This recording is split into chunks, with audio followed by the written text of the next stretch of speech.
לי קוראים יצחק זודה, אני גר פה במעלה אדומים קרוב ל-20 שנה.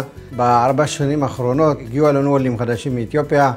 התארגנו להקים פה בית כנסת, פנינו לעירייה, במשא ומתן הקציבו לנו את המקום הזה, אבל אחרי שיש מקום צריך כיסאות, צריך ארון הקודש, צריך ספר תורה, צריך סידורים. הכרתי את מאיר והלכתי אליו, ביקשתי ממנו שירים את היד על מנת לעזור.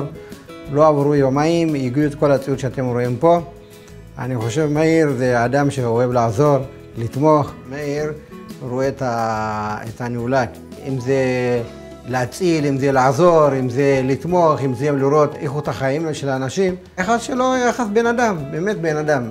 אדם שאכפת לו ושרק יהיה טוב.